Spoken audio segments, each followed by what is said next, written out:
lá no finalzinho da Bíblia, 1 João, capítulo 4, verso 2.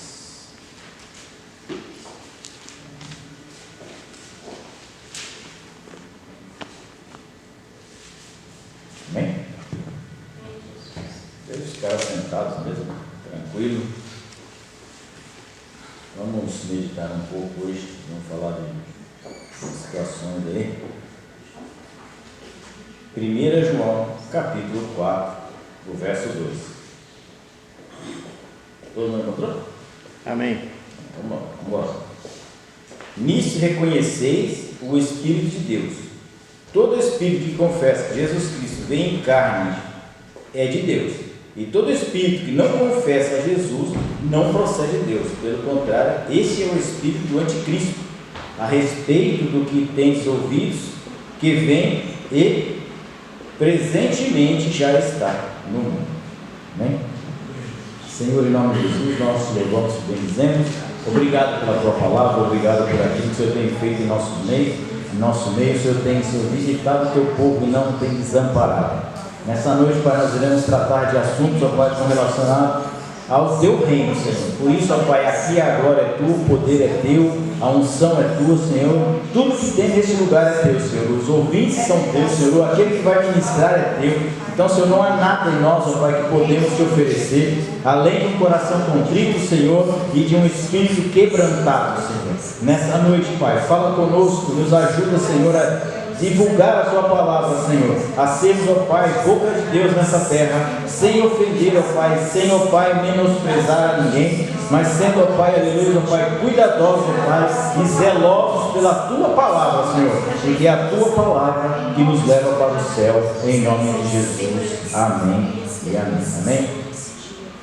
Aleluia. Hoje nós vamos falar um pouco, nós estamos falando, lembrando, né, que estamos tratando de heresias, né? E seitas, heresias e seitas, as duas coisinhas que andam sempre de mãos dadas. Elas não se separam para nada, parecem amigas que vão ao shopping, né? E hoje nós vamos falar de uma denominação. Quando eu lembro lá no começo do mês que eu perguntei o que difere uma seita de uma heresia. O que difere ela? O que ela tem de diferente, né? Porque se nós estudarmos aí a Bíblia e vamos ver algumas coisas que acontecem no nosso derredor, né? Então a gente fica de cabelo em pé. Mas quando a gente vai tratar de pessoas, de denominações, de associações que se descrevem como a única fonte de salvação. O primeiro passo para você descobrir se alguém é herege ou não é saber se ele é a única fonte de salvação. Se não for lá, se não for naquele local, daquela maneira, ninguém mais vai para o céu. Vai para todo mundo perdido. Então hoje eu vou falar de um povo bastante numerosos nesse quesito, né? Tem bastante gente por aí, né? Eu vou falar hoje dos milenistas. O que são os milenistas? Os milenistas são aqueles que acreditam, que estudam o milênio, né? São homens que estudaram o livro de Daniel e tiveram as suas super revelações, tiveram os seus, como que se fala? O seu próprio entendimento. Mas quando a gente lê essa aqui, esse pessoal que começou esse estudo, eles começaram em 1830. Faz um cálculo aí de quantos anos tem, irmão? Eu sou ruim pra caramba em matemática. Mas já tem mais de 200 anos, tem não? Não. Tem não? Tem menos? Menos. Tem mais de 100? 193. Olha aí, perou, né? Nós já vamos completar quase 200 anos dessa, como é que se diz, dessa situação que aconteceu. Então o que acontece? Nós vamos falar um pouquinho de adventismo, milenismo, né? São pessoas que enveredaram pelo caminho das revelações do fim do mundo e acabaram trazendo algumas coisas que não condiz com a palavra de Deus. E outra coisa que você tem que entender: todo aquele que não te chama de irmão em Cristo, fica esperto. Ele é irmão de, mas não é irmão em Cristo. São irmãos. Irmãos nós todos somos, né? Como diz o ditado por aí, todos nós somos irmãos. Mas quando fala de irmãos em Cristo, aqueles que herdarão a terra prometida, se ele falar que você não faz parte, é bom você começar a ficar esperto e manter a distância dessas pessoas. Mas enfim, vamos lá. Alguém sabe onde começou o milenismo? Né? Para variar, ele começou aonde? Na Pensilvânia, nos Estados Unidos. Um homem chamado Guilherme Miller, né? Fazendeiro e juiz de paz. Ele começou a estudar a Bíblia e a pegar o livro de Apocalipse e começou a fazer uns cálculos bem interessantes, né? E ele chegou à conclusão que Jesus Cristo voltaria em 22 de outubro de 1843. Aí você fala coisa, mas isso é loucura. Ninguém vai acreditar num negócio desse. Eles eram 50 pessoas, em um ano se tornaram 100 mil. Se a igreja crescesse nessa proporção, nós teríamos uma igreja do tamanho do estádio do Real Madrid, para comportar todas as pessoas que em um ano tomou essa ideia. Então o que acontece? Este homem fez os cálculos das 70 semanas, dos 1000 anos, e começou a fazer os cálculos, e chegou à conclusão e falou: olha, Deus me falou, Deus me mostrou que Jesus Cristo vai voltar em 1843. O que aconteceu? Aparentemente Jesus não voltou. Eu estou aqui, você está aqui, então Jesus não voltou. Então, as pessoas, você imagina, as pessoas nas suas casas, as pessoas venderam tudo que tinha, venderam as suas fazendas, venderam as suas colheitas e falaram: bom, Jesus vai voltar mesmo, a gente não precisa mais dessas coisas. E essas pessoas ficaram esperando, alguns subiram nos telhados, outros se vestiram de branco, outros ficaram reunidos nas suas casas, esperando Jesus voltar. Mas a Bíblia diz que nem a hora e o dia ninguém sabe. Você já abram suas Bíblias lá em Deuteronômio. Esqueceu desse detalhe, né? Esse pequeno detalhe. Só um detalhezinho. Abram sua Bíblia lá em Deuteronômio 18. Nós vamos entender por que essas pessoas têm que tomar muito cuidado, né? Porque revelações estapafúrdias, né? As mega revelações que aparecem é só para um, não aparece para mais ninguém. O que está escrito em Deuteronômio 18, 20 e 22? Alguém? Porém, profeta que presumir soberbamente de falar alguma palavra em meu nome, que eu lhe não tenho mandado falar, ou o que falar em nome de outros deuses, o tal profeta morrerá. E se disseres no teu coração, como conheceremos a palavra que o Senhor não falou? Quando o tal profeta falar em nome do Senhor, a tal palavra, se não cumprir, nem suceder assim, esta é palavra que o Senhor não falou.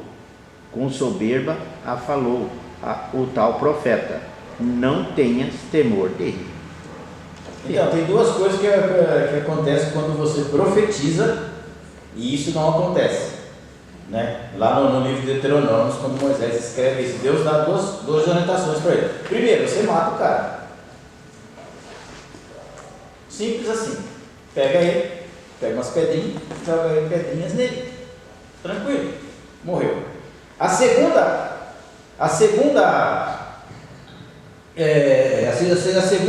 situação que Deus oferece para esse povo é: ele não tem crédito. Não tema ele. Não precisa acreditar no que ele está falando. Né? Tipo assim, ele vira uma pessoa desacreditada, um profeta sem crédito.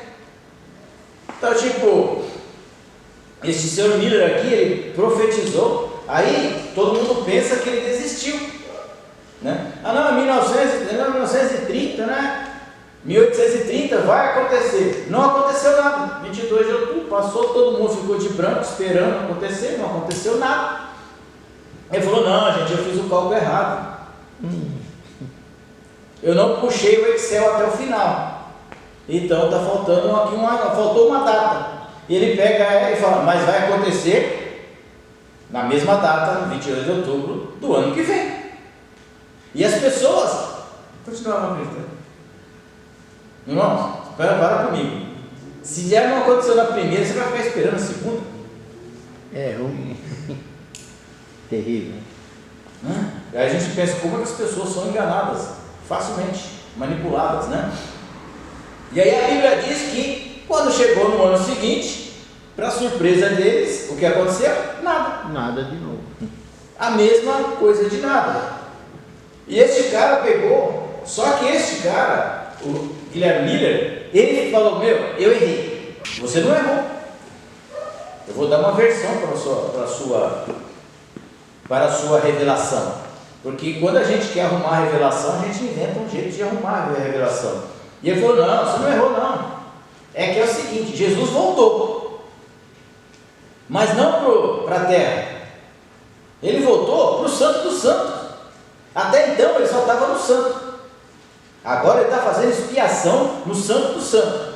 Por quê? Porque no livro de Levíticos diz que o sacerdote ia até o santo, né? Até aonde está ali o altar, o local do propiciatório e tal, fazia o sacrifício, oferecia seu holocausto, e uma vez por ano ele entrava com o sangue no Santo dos Santos, que era um lugar que ninguém podia entrar, e ele entrava lá, pegava o sangue e derramava sobre a tampa da arca. Então era propiciatório, era um sacrifício de propiciação, quer dizer, é aquele sacrifício que levava a todos, né, ao perdão, a remissão dos seus pecados. E aí a Bíblia diz, aí esse cara pega e fala: não, você não errou a data está correta, só que Jesus não veio para a terra, ele foi para o Santo dos Santos. Pensa numa coisa, não? Ele está lá agora fazendo expiação pelo povo. Mas espera aí, a Bíblia diz que a expiação é uma vez só, e aconteceu aonde? Na cruz? Na cruz do Calvário. Então como é que Jesus voltou a morrer de novo, irmão? Arrumou um auxiliar bom, hein? E aí esse cara continua com essa visão. E aí até aparecer quem? Nada mais, nada menos do que uma pessoa bastante conhecida, né? Uma mulher que trouxe para si o título de profetisa da época. Nós estamos falando de Ellen White. Essa mulher, não se iluda, ela era da Metodista, se batizou na Metodista. Eu ia até cantar na Metodista, parte do grupo de louvor. Ela tinha 17 anos. E ela começou, aí ela pegou e disse que teve uma visão, né? E ela começa a ter visões e revelações de como seria o caminho que tinha. Ela via homens e mulheres no advento, sendo levados para o céu, e mas tinha que ter algumas restrições. E ela começou a ter umas visões e ia ministrar. E o que é interessante, que essa mulher, ela conseguiu atrair para si uma respeitabilidade das pessoas que a seguiam, de uma coisa muito, mas muito alta. Tanto é que, para aqueles primeiros adventistas de até hoje, os escritos de Ellen G. White estão acima da Bíblia. É uma revelação que está acima da Bíblia. Mas a Bíblia diz em Apocalipse que não se tira e não se acrescenta. O que foi revelado já foi revelado. Não existe mais revelação de coisas que já está revelado. Então, e essa mulher ela começa a trazer as suas revelações, a buscar o seu, a buscar ao milenismo, e ela começa a ter assim, tipo, então, para você ir para o céu, você não pode beber café. Acabei de ir para o inferno. Estamos lá. Não pode beber café. Você não pode comer carne. E ela começou a trazer uma série de situações que falam no seu corpo, da saúde, né? Que cuida da sua saúde, né? Que traz a saúde. Então as pessoas eram necessariamente obrigados a ter uma certa conduta, a ter uma certa vida regrada, segundo o que essa pessoa tinha de visões. E ela tinha visões astronômicas, né? De anjos. E aí vai começar uma coisa interessante, porque a Bíblia diz que nós não podemos igualar a nada as Escrituras. Qual é a maior revelação que o homem pode ter, irmãos? A palavra. Eu sou profeta, profetizo. Se não estiver de acordo com a palavra, se as pessoas vão profetizar, não tem jeito, né? Então a Bíblia diz, tem um trecho deles lá do ensinamento deles, né? Que diz assim, a ASD ensina que Cristo, essa aqui é outra, depois eu vou entrar nessa aqui. Em 1840 todas as igrejas já haviam se corrompido. Em 1844 todas as igrejas estavam corrompidas, menos uma. Qual? O Advento. E eles criaram um esquema de fazer o quê? Se você pegar até os dias de hoje, esse grupo de pessoas, eles têm ótimas escolas, tem boas escolas, eles trabalham em hospitais, tem muitos hospitais deles, tem orfanatos, eles trabalham, eles têm muita coisa de obras, né? Tem muita coisa de obras que eles fazem. Por quê? Porque eles dizem que se você não se esforçar, se você não tiver esforço, se você não fizer a sua parte, não se esforçar, não trabalhar, você não será salvo. Mas a Bíblia diz em Efésios 2,8 que a salvação é de graça. Então a gente não, né? Vamos lá ver lá? Quando a gente fala dessa mulher, vamos ver lá, se a palavra tem Mateus 16, 18. Vamos ver o que está escrito lá. Mateus 16, 18.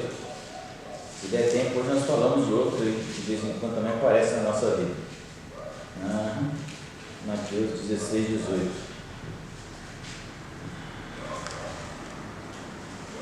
Olha lá, está bem assim? Também eu te digo que tu és Pedro, e sobre esta pedra edificarei a minha igreja, e as portas do inferno não prevalecerão contra ela.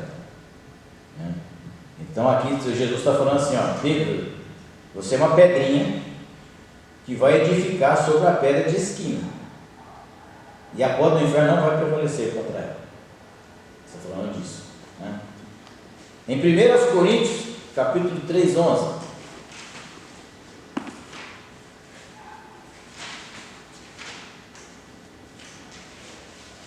1 Coríntios, capítulo 3, verso 11. Diz assim: porque ninguém pode lançar outro fundamento além do que foi posto, o qual é Jesus Cristo. Então, por isso que eu estou falando para você, por mais bonito que seja a escrita, por mais bonito que seja o livro, por mais que ele possa te ajudar, não existe salvação fora da palavra de Deus. E para nós encerrarmos, Efésios, capítulo 2, Gálatas, Efésios. Efésios, capítulo 2, no verso 20. Vamos. Edificados sobre o fundamento dos apóstolos e profetas, sendo ele mesmo Cristo Jesus a pedra angular. Então, quando você dá mais ênfase ao que alguém fala, do que alguém escreve, e você chegar ao ponto de dizer que essas pessoas, elas têm, esse livro ele é mais importante do que a Bíblia, é o primeiro passo para você ver que eu considero errado. Mas alguém fala isso para você? Não. Você vai encontrar, alguém já viajou de avião aqui, no aeroporto? Alguém já encontrou um pessoal vendendo livro? Geralmente são jovens, né? Estão vendendo livro. Que livro eles estão vendendo? Estão vendendo livro. E aí você pergunta, mas me ajuda a comprar esse livro aqui, que é para minha formatura da faculdade. Eu estou me formando, eu sou universitário. Mas eles não se apresentam como. Eles se apresentam como universitário. Se você falar para ele, não, mas peraí, qual é o livro, né? Qual é a liturgia desse livro? Qual é a literatura? Eles não vão falar. Por quê? Porque a tendência desse pessoal, o movimento desse pessoal vai se aproximar de você sem que você se espante. Porque, né, muitas pessoas, se você falar, as pessoas já correm e tal, né? Então a gente tem que tomar muito cuidado, né, com isso, porque, né, as pessoas não têm coragem de se declarar. Por exemplo, quando alguém pergunta para você, você fala que é o quê? Que é universitário ou que é crente? Você pode até falar que é universitário, sou crente universitário, mas, né, tipo, não dá para você esconder, né? Então, ela tem uma característica muito interessante. Por exemplo, essa pessoa, essa fundadora, ela diz que a alma não é eterna.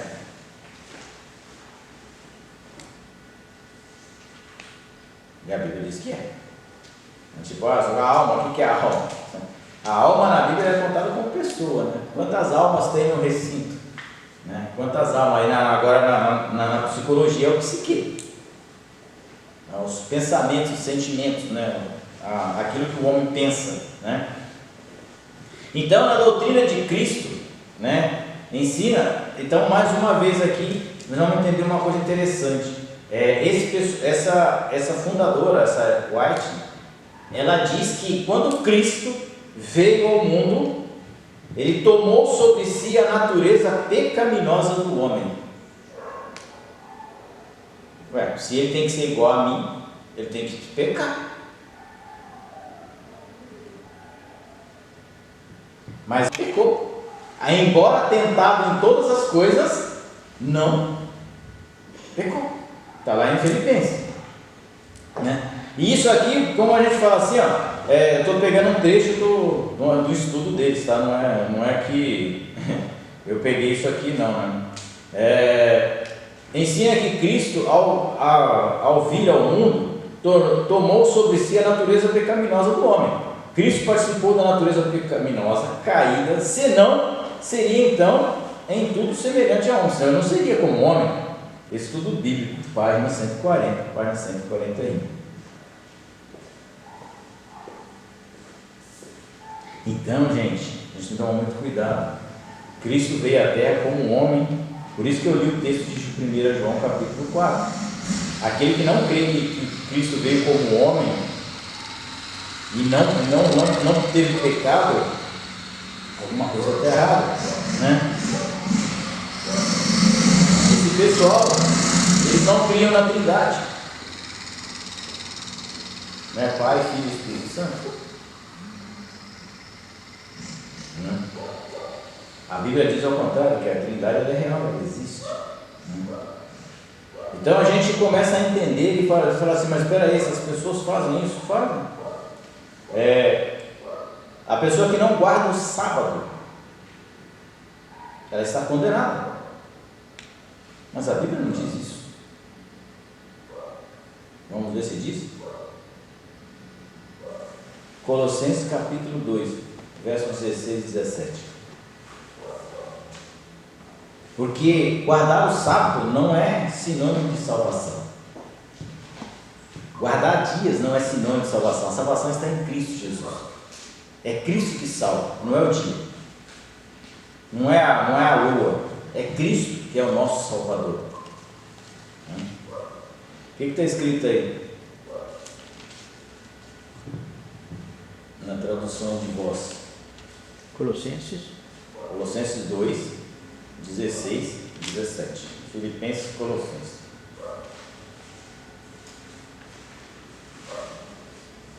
Portanto, ninguém vos julgue pelo comer ou pelo beber, ou por causa dos dias de festas, ou da lua nova, ou dos sábados, que são sombra das coisas futuras, mas o corpo é de Cristo. Então, Viu? Acabou. Resolvido o problema? Super resolvido. O dia que alguém perguntar para você, eu tenho que guardar sábado? Não, está escrito lá que não. Isso é critério de salvação? Não. Nunca foi. Primeiro dia da semana, né? Vamos lá. Eu trouxe algumas coisas aqui escritas para nós, né?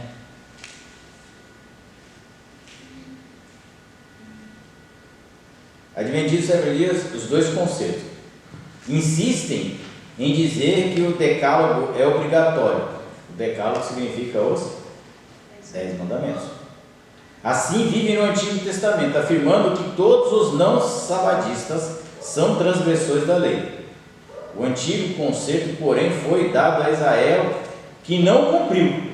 Veio Jesus, cumpriu a lei e realizou um novo conceito sobre o qual estamos. Então vamos lá. A Bíblia diz que lá no livro da lei foi dado para guardar a lei. O povo de Israel cumpriu a lei? Alguém consegue cumprir a lei? A gente não consegue cumprir nem a legislação de trânsito do Brasil, quanto mais a lei, essa lei de Deus que está escrito aqui. Por quê? Porque nós não conseguimos. E aí ele diz aqui, ó. Então você tem que ver nos 10 mandamentos. Os 10 mandamentos, eu já expliquei aqui uma certa vez, né? 10 mandamentos, 3 mandamentos são vertical e o resto é horizontal. Ama o teu próximo, não cobiçarás, não desejarás, não adulterarás, não matarás. Então é tudo aqui embaixo. Então vamos lá.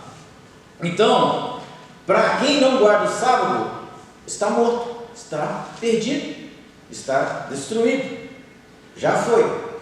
Inclusive a igreja primitiva. Se Paulo prega lá e fala que não devemos nos judaizar, né? Ultimamente o que nós temos mais visto é a igreja se judaizando, tá? É uma das fontes de seitas, né? Começa-se a fazer coisas que, né? De vez em quando você vê um cidadão com um cafezinho, um kibura aí na cabeça, uma roupa de rabino, e o cara é carioca, né? Tipo, né? A gente fica meio esperto com isso, né? Vamos lá? Vou pedir a ajuda dos irmãos aí, que são muitos textos. Hebreus, capítulo 8, versos 6, 7, 10, 11 e 13. E Colossenses 2, 16 e 17 nós já lemos.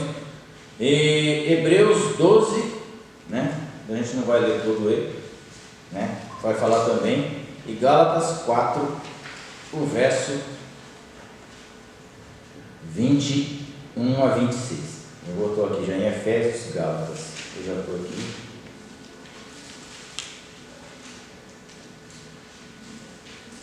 Gálatas, vou ler Gálatas 4, 21. Diz assim: dizei vós o que quereis, os que quereis estar sob a lei. Acaso não ouvis a lei? Pois está escrito que Abraão teve 2 filhos, um da mulher escrava e outro da livre. Mas o da escrava nasceu segundo a carne, e o da livre mediante a promessa. Então a lei se cumpre na promessa.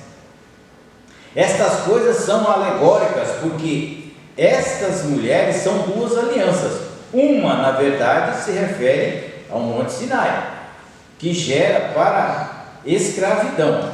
Esta é Agar. Ora, Agar é o Monte Sinai, na Arábia, e corresponde a Jerusalém atual, que está em escravidão com seus filhos.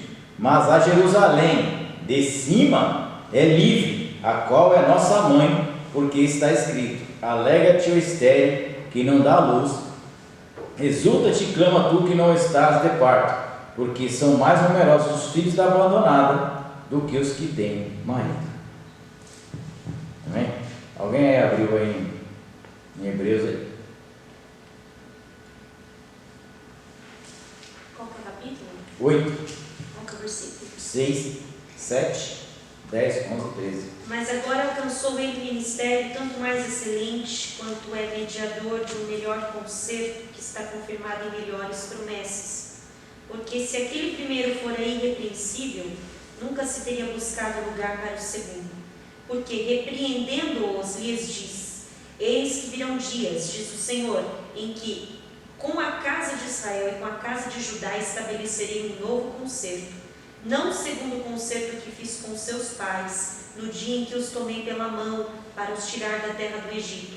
Como não permaneceram naquele meu concerto, eu para eles não atentei, diz o Senhor, porque este é o concerto que, depois daqueles dias, farei com a casa de Israel, diz o Senhor. Porei as minhas leis no seu entendimento e em seu coração as escreverei, e eu lhes serei por Deus e eles me serão por povo. E não ensinará cada um ao seu próximo, nem cada um ao seu irmão, dizendo: conhece o Senhor, porque todos me conhecerão, desde o menor deles até o maior. Amém? Aqui ele está falando da nova aliança em Cristo. Se ele deu a lei lá e o povo não cumpriu, veio a segunda lei, porque se a primeira tivesse sido eficaz, não haveria necessidade de uma segunda. Quando você constrói uma casa, ela se torna habitável, você precisa derrubar ela para fazer de novo? Não, ela já está pronta, é só você morar. Então ela já está pronta, né? Então quando esse pessoal diz que existe dois concertos, né, que lá você tem que ficar lá nos 10 mandamentos, guardando o sábado, etc. A Bíblia no Novo Testamento já diz o contrário, que nós temos que, se aquele não foi cumprido, Jesus Cristo cumpriu por nós. Quem cumpriu a lei, irmãos, foi Jesus. Por isso que eu e você estamos aqui hoje, porque senão também não estaríamos. Nós estaríamos qualquer coisa assistindo uma televisãozinha, comendo, tomando um caldo quente, coisas desse tipo, mas aqui nós não estaríamos, né? Quando a gente fala de lei, né, a divisão da lei de Deus e a lei de Moisés, isso aqui é no folheto deles, tá? Não é meu não. Leis e contraste, página 2, 3, diz: a lei moral, os 10 mandamentos são chamados leis de Deus, a lei moral. O mesmo não se dá com a lei cerimonial, frequentemente chamada de lei de Moisés. Entretanto, lei de Deus é lei de Moisés, são expressões sinônimas na Bíblia, né? Se a gente pegar lá em Romanos capítulo 6, versículo 11 e 17, nós vamos encontrar isso. Eu vou ler aqui Gálatas 5, o verso 18 e 21. Deixa eu ver aqui. Vamos lá. Escrito assim: mas se sois guiados pelo Espírito, não estáis sobre a lei. Ora, as obras da carne são conhecidas e tal, né? São as obras da carne e do Espírito, né? Conhecidas como prostituição, impureza, lascívia, idolatria, feitiçaria, inimizade, porfias, ciúmes, ira, discórdia, dissensões, facções, inveja, bebedice, glutonaria e coisas semelhantes a essa, a respeito das quais eu vos declaro como já outrora. Vós vos preveni que não herdarão o reino de Deus. Deus, os que tais praticam, mas o fruto do Espírito é amor, alegria, paz, longanimidade, benignidade, bondade, fidelidade, mansidão, domínio próprio. Contra essas coisas não há lei. Então, a lei de Deus e a lei de Moisés é diferente, irmão? Não, é a mesma lei. A lei veio por quem? Por Moisés. Quem deu a coisa? Não, para eles tem diferença. A lei que foi lá dos 10 mandamentos, né, que é a lei moral, é de Deus. E as outras? Não, a outra é de Moisés, está valendo. Né? Tipo, não dá certo. Né? A guarda dos sábados. Né? Isso é uma coisa que a gente vai brigar a vida toda, aí as pessoas ficam brigando. Né? É a guarda dos sábados. Ellen White, no livro dela, Em Conflito dos Séculos, página 611, diz: o sábado será a pedra de toque da lealdade. Traçar-se-á a linha divisória entre os que servem a Deus e os que não servem. Afirma ainda que o selo de Deus na vida do cristão é a guarda do sábado. Será que é?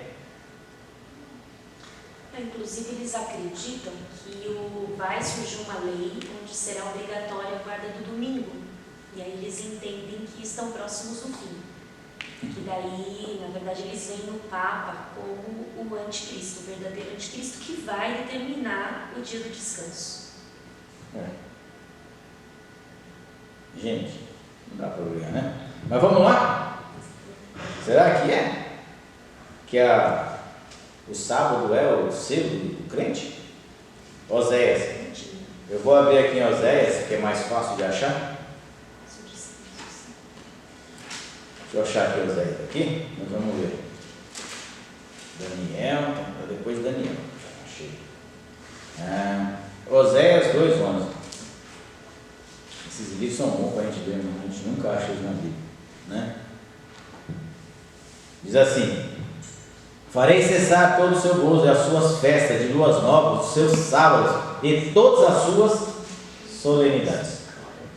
É Deus que está falando, repreendendo o povo aqui. Esquece esse negócio, vocês estão fazendo festinha aí no sábado pensando que vai para o céu? Vai não.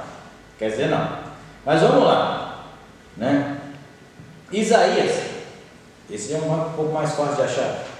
Isaías 1, 13 e 14.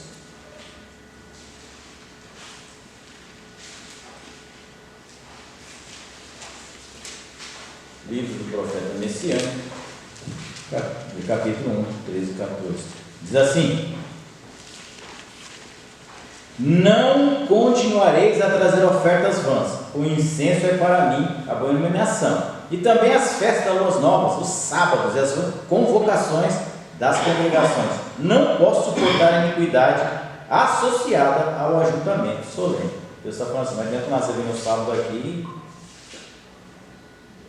e servir para nada.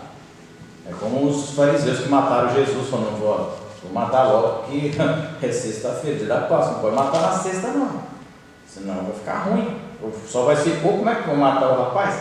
Vai ter que ficar para segunda-feira, não vai dar certo. Vou matar hoje já, mata de manhã, né? Então, o selo do cristão não é isso, né? Não é sábado. E em Gálatas, capítulo 4, deixa eu achar aqui, voltei, né? Coríntios, Gálatas, capítulo 4, o verso 9 e 10 diz assim: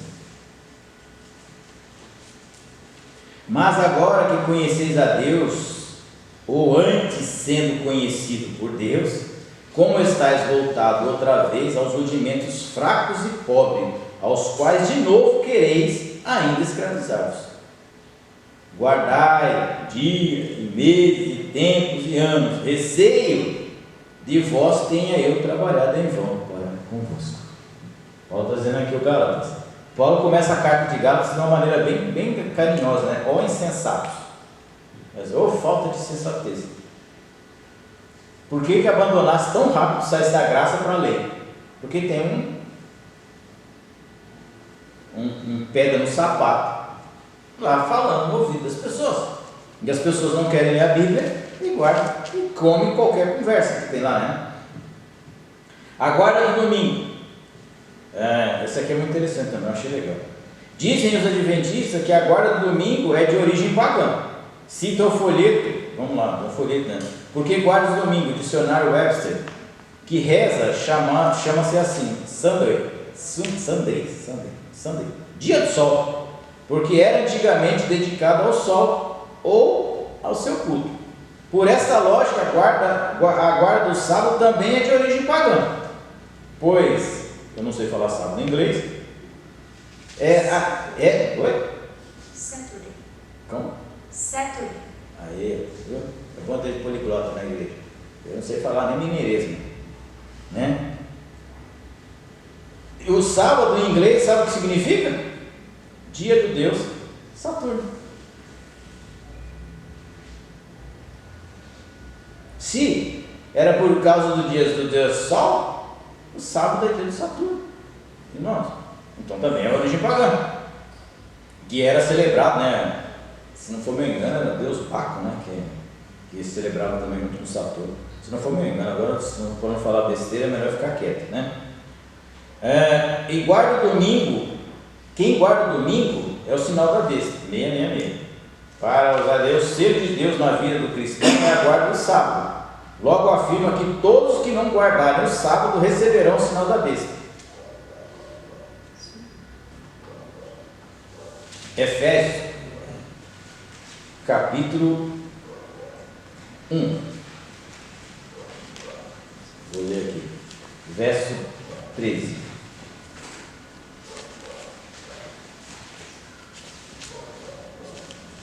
Em quem também vós, depois que ouviste a palavra da verdade, o evangelho da vossa salvação, tendo nele também crido, foste selado com o quê?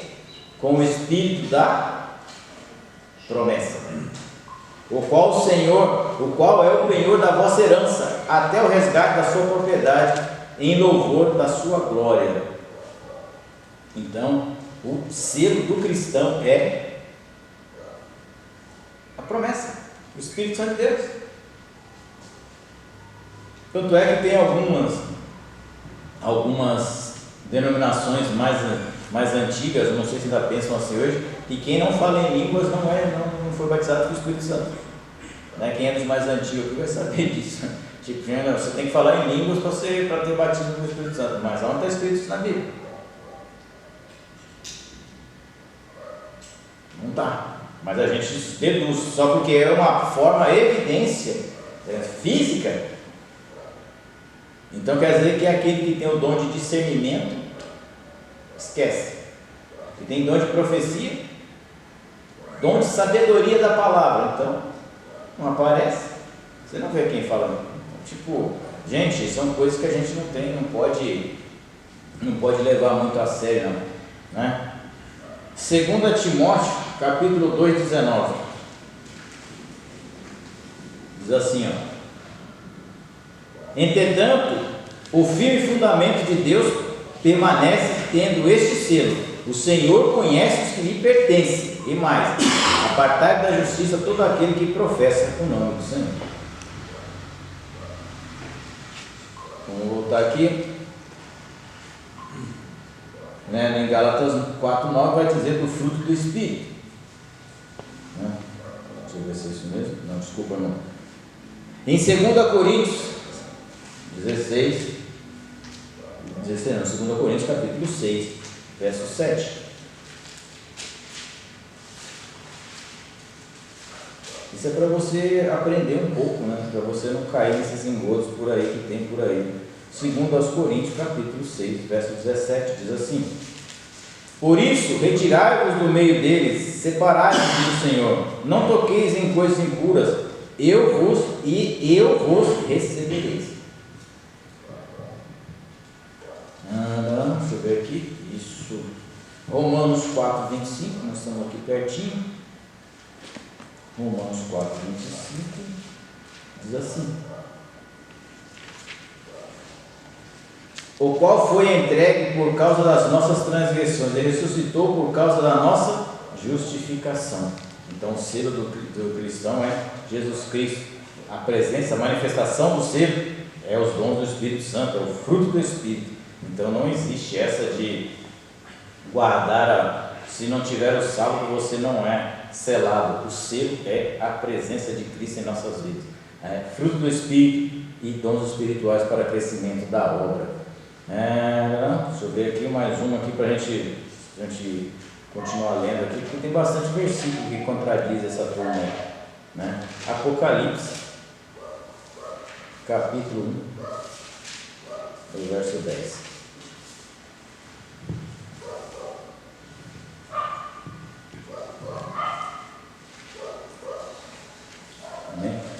Achei-me em espírito no dia do Senhor, e eu vi por detrás de mim grande voz, como a de trombeta, dizendo: o que vês, escreve em livro, e manda esse para 7 igrejas: Éfeso, Esmirna, Pérgamo, Tiatira, Sardes, Filadélfia e Laodiceia.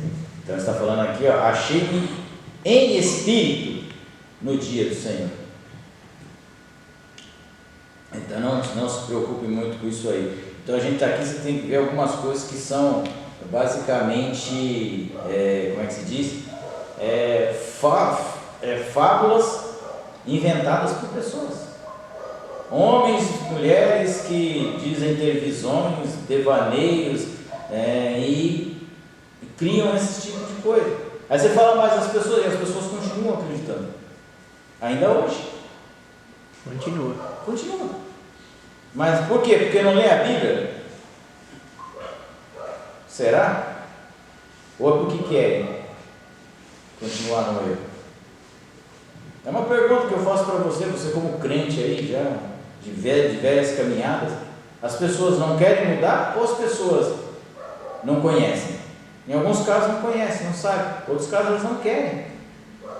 Eu quero continuar do jeito que estou. Mas está errado, não tem problema, né? Eu já comecei assim.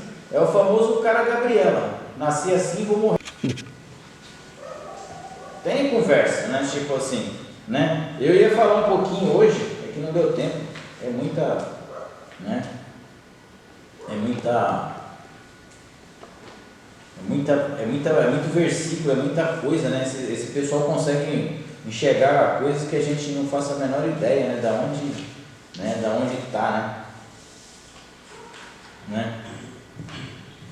Juízo investigativo. Segundo a teologia de Ellen Goldwhite, a expiação não foi concluída na cruz do Calvário. O livro Conflito dos Séculos, página 420 a 421. Ao terminarem as 2.300 tardes da manhã, Jesus entrou no lugar santíssimo para efetuar a última parte da sua solene obra e purificar o santuário. Aí você tem que ler Hebreus, né? Aí você tem que ler Hebreus 6, o verso 19 e 20. Vamos ler? Só para a gente. Que vai falar do sumo sacerdócio de Jesus. Eu gosto muito desse livro aqui. Hebreus, capítulo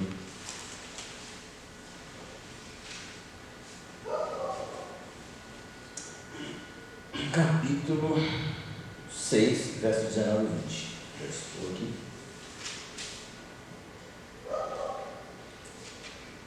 Ao qual temos por âncora a alma segura e firme, e que penetra além do véu, onde Jesus, como precursor, entrou por nós, tendo se tornado sumo sacerdote para sempre, segundo a ordem de Melquisedeque. Então, como é que Jesus pode estar fazendo de novo o que ele já fez? Está escrito.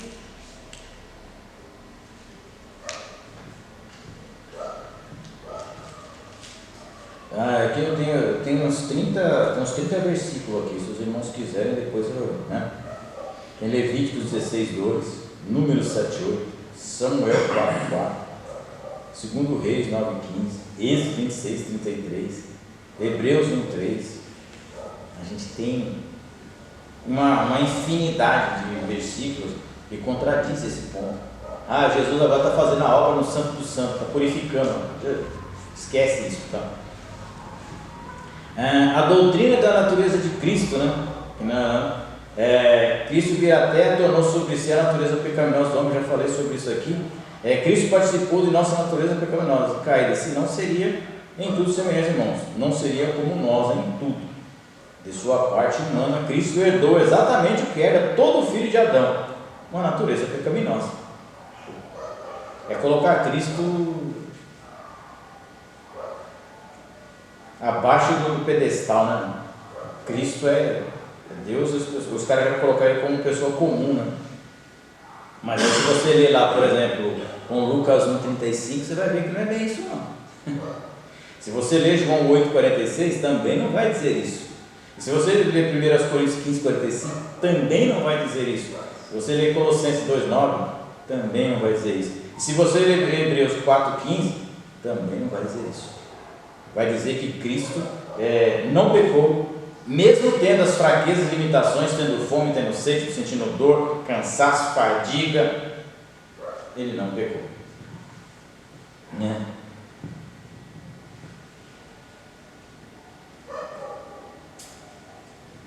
Ainda dá tempo de nós tratar essas duas aqui. O lugar de Satanás na expiação. Parece brincadeira, né? Mas vamos lá. A doutrina da expiação da igreja cristã defendida, que Cristo é o único expiador, sendo que Satanás não tem nenhuma parte na expiação, com base em Levítico 16, 5 a 10, alegando que o bode emissário tipifica Satanás. Você já viu aquele, você vai virar bode expiatório. Por que era bode expiatório? Porque pegava o bode, pegava dois mundos, bode e cordeiro. O cordeiro virava sacrifício e o bode ele soltava no deserto, para que levasse, simbolizava que levava o pecado embora. E aí os camaradas tiveram a grande ilusão, a grande mentalidade, os megamente, pensaram o seguinte: pô, o bode simboliza Satanás. Então logo Satanás tem parte na expiação do pecado. Gente, quem é que pode expiar pecado? Aquele que é santo, que é puro, que é imaculado. O diabo é puro e imaculado? Né? Alegando que o bode emissário tipifica Satanás. A SD defende que Satanás não somente levará o peso e o castigo de seus próprios pecados, mas também os pecados das hostes dos remidos, os quais foram colocados sobre ele. Estão querendo empurrar a bucha com o capeta. Tipo assim, eu pequei, mas o capeta que vai segurar o verbo. Não vai não. Quem vai segurar é quem praticou. Vai ficar lá junto com ele, mas vai segurar o seu. Cada um vai segurar o seu. Nessa hora o diabo vai falar: eu não tenho nada a ver com isso, amigo. Comparação sua, né? Mas também a hoste dos pecados dos remidos colocados sobre ele. Mas a Bíblia diz em Isaías 53 o quê? E pelas suas pisaduras fomos sarados. O que mais? E todo pecado que estava sobre nós está sobre ele. Então o pecado da humanidade não está sobre Satanás, mas está sobre Jesus.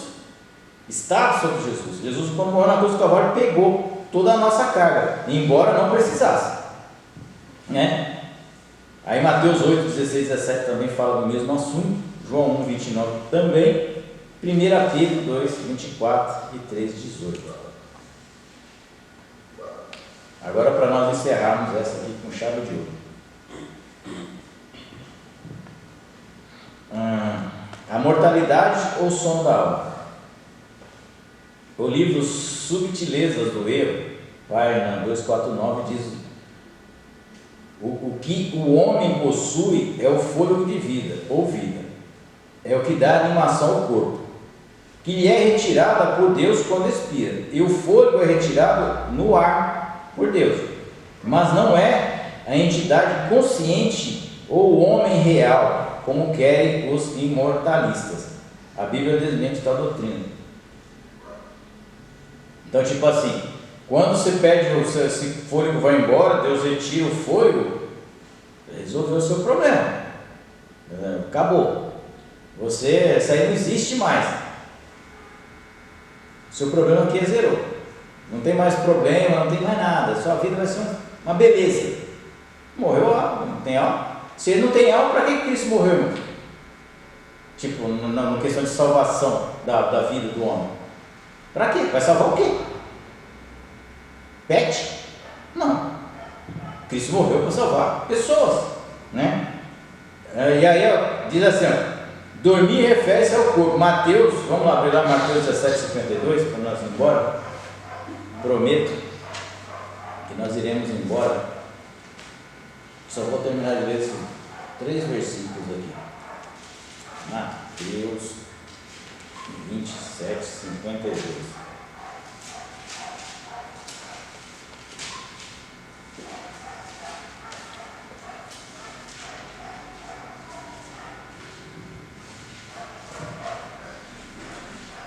Eis que o véu do santuário, 51, se rasgou em duas partes, de alto para baixo, tremeu a terra, fenderam-se as rochas, abriram-se os sepulcros, e muitos corpos de santos que dormiam ressuscitaram. Ué, se não tem alma, como é que eles ressuscitaram? Pensa aí, você que tem uma mente brilhante, né? Eu vou ler mais um aqui para a gente encerrar. Mateus 17,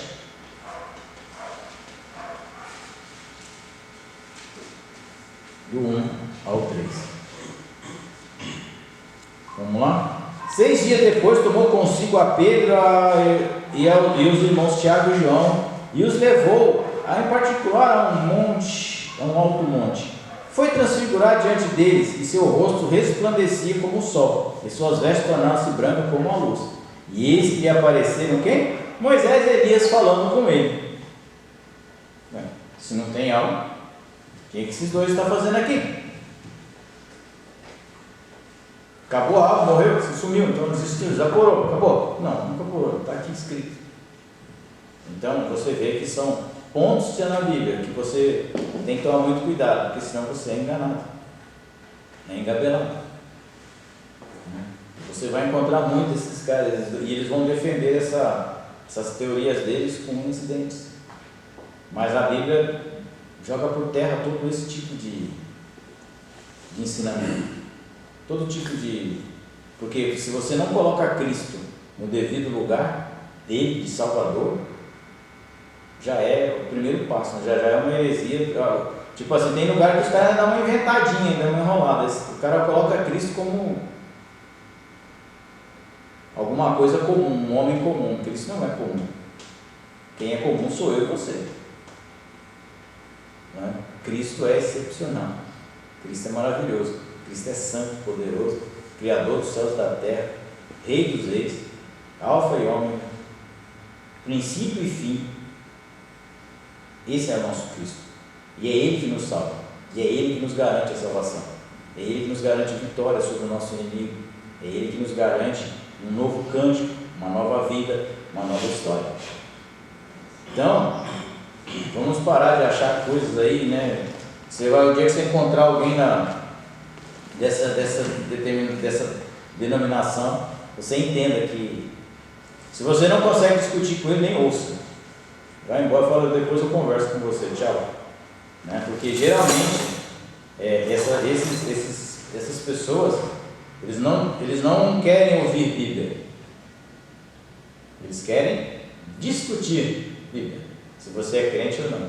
Se você é crente, ele fala, vai lá, sei lá, para você aprender um pouco. Porque o principal objetivo desses cidadãos é chegar para pastores, principalmente pastores, e falar para eles que eles estão errados, para que eles precisam voltar à sua doutrina. Se você quiser mais, na internet tem 1 milhão de coisas sobre essa denominação, esse ajuntamento de pessoas, vamos dizer assim. Amém? Vamos colocar de pé, vamos embora? Aproveitando que o frio está